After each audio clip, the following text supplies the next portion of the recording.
J'ai vu Dieu. Bien sûr, sans être déséquilibré, sans avoir eu d'apparition, sans avoir eu de message bien particulier, j'ai vu Dieu. Je l'ai vu dans tous les jours, dans des événements, chez des personnes. Et un jour, j'étais à converser avec un de mes amis chez lui, un papa. Nous étions debout dans la cuisine et son enfant de 3 ans s'interpose entre son père et moi. Et puis, il donnait des tapes là, sur ses cuisses, puis il criait « Papa, papa, papa ». Puis il tendait des petits bras. Alors son père disait « Oui, un moment, là, dit, regarde, papa parle avec un monsieur ». Puis il continuait encore plus fort, il frappait encore plus fort « Papa, papa ». Puis il tendait les petites mains. Alors, à la 3e fois, bien là, le père l'a pris dans ses bras. Et puis, il l'a porté. Puis là, c'était pas tout. L'enfant s'est mis à donner des petites tapes sur la joue. Papa, papa, pour attirer l'attention. Fait que son père le regarde, puis il dit oui. Il dit, regarde, on est en train de... Papa, il dit, j'ai faim. Bon. Alors, le papa s'est excusé auprès de moi. Il est allé lui donner quelques petits biscuits, un verre de lait. J'ai vu le visage de Dieu dans ce papa qui finit par écouter son enfant et lui accorder ce qu'il demande. J'ai vu Dieu. Vous souvenez-vous de la parole de Dieu, là, de l'Évangile, qui raconte qu'un jour, un homme va frapper à la porte d'un de ses amis la nuit. Il frappe, et puis après un certain temps, eh bien, à l'intérieur, l'homme ne se réveille pas. L'homme te dit, il s'est réveillé, mais il ne va pas répondre. Il lui crie, après un certain temps, il dit, mes enfants, ma femme et moi, on est couchés, alors la paix. L'homme continue encore à frapper, j'ai des amis qui arrivent, j'ai besoin, donne-moi du pain. Il ne répond pas. L'autre continue encore à frapper, puis il frappe à la porte tellement que l'homme se lève et lui a donné le pain que cet homme requérait pour recevoir ses amis.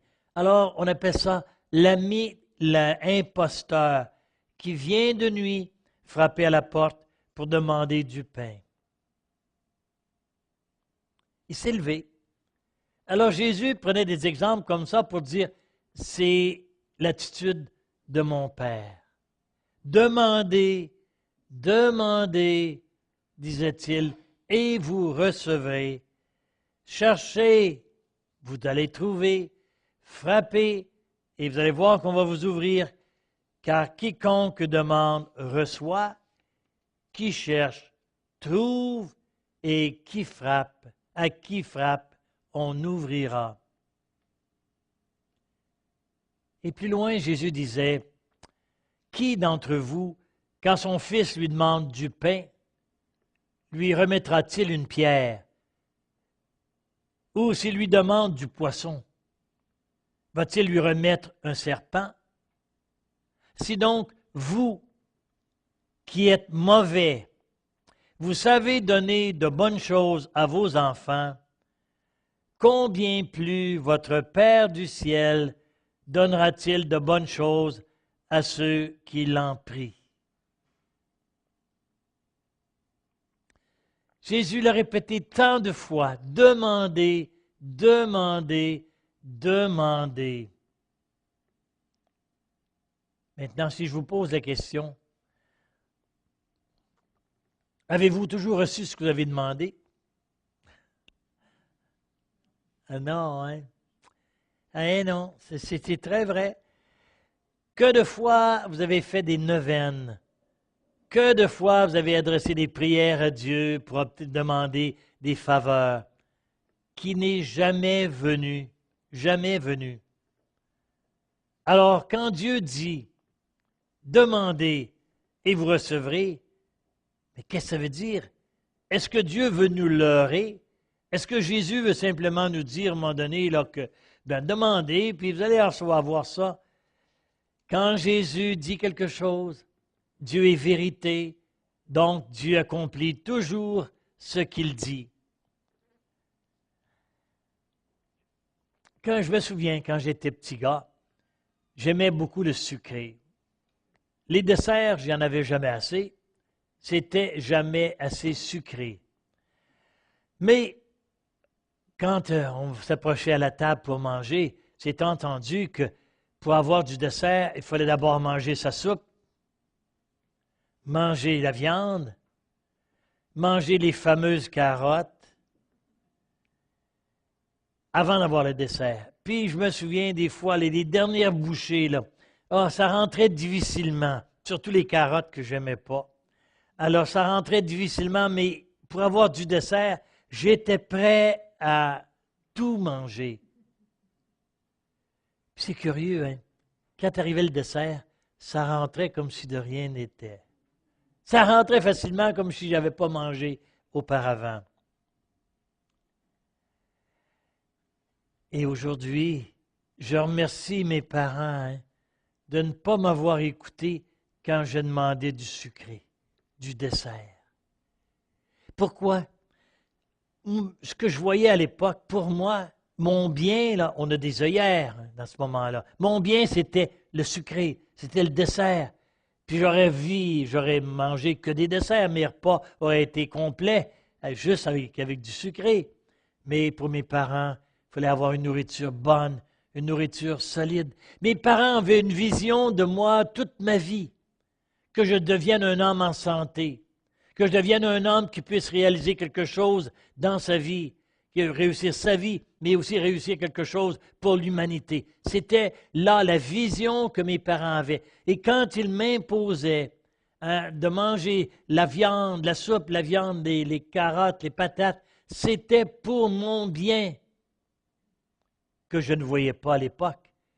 Mais aujourd'hui, si vous saviez comment est-ce que je remercie mes parents qui sont rendus, bien sûr, dans l'au-delà depuis nombreuses années, je les remercie de ne pas m'avoir écouté, mais de m'avoir donné plus que ce que moi je demandais.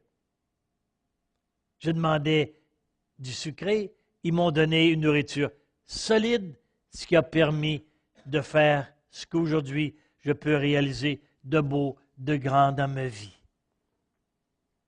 Ainsi en est-il avec Dieu.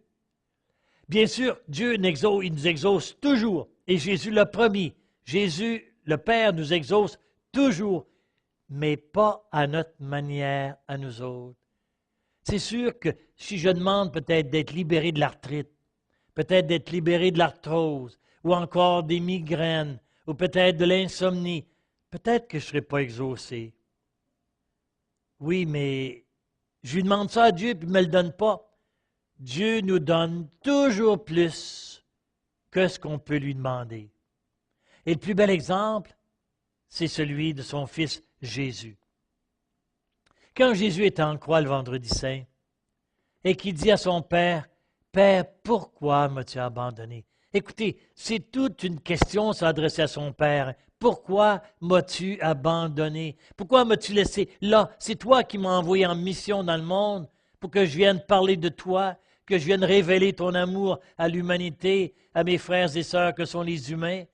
Et puis, tu me laisses là. Pourquoi m'as-tu abandonné alors que tu m'as envoyé en mission? Puis tu m'as dit, va jusqu'au bout du témoignage d'amour. Dis-leur jusqu'à la fin que je les aime.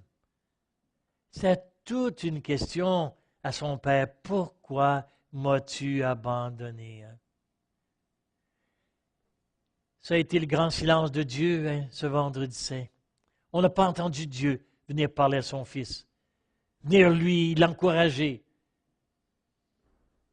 Et Jésus, en tant qu'homme, parce qu'il était humain aussi, là, en tant qu'homme, Jésus, n'ayant absolument aucune réponse à sa question, il dit à son Père, « Père, entre tes mains, je remets ma vie. » La réponse de Dieu au grand cri, à la demande de son Fils Jésus du vendredi saint, elle est arrivée au matin de Pâques, quand le Père, par la puissance de l'Esprit Saint, l'a ressuscité d'entre les morts. Le Père lui a donné plus que ce que son Fils lui demandait. Du haut de la croix, Jésus demandait d'être libéré des souffrances, d'être libéré de la mort. Mais voici qu'au matin de Pâques, le Père lui donne une vie nouvelle sur laquelle ni souffrance, ni peine, ni deuil, ni mort ont maintenant une emprise. Donc, le Père a donné à son Fils au matin de Pâques plus que ce que son Fils lui demandait le vendredi saint du haut de la croix. Et cette attitude de Dieu n'est pas uniquement pour Jésus, elle est pour chacune de nous également aussi. Dieu nous exauce toujours, mais pas à notre manière. C'est toujours pour notre plus grand bien. Alors, c'est la raison pour laquelle, tu sais, quand on dit à Dieu que ta volonté soit faite, si on pouvait comprendre le projet que Dieu a sur chacune de nous, tout ce qu'il veut de beau, de grand, et qu'on comprendrait à ce moment-là que ce qu'il nous accorde, c'est vraiment pour notre plus grand bien. Mais on est des humains, on est incarnés. Alors, qu'est-ce que c'est qu'on veut être libéré? De la souffrance. On veut être libéré de deuil, de peine, c'est certain. Et puis, notre corps a une grande importance. Mais quand Dieu vient nous exaucer, c'est toujours pour nous donner plus.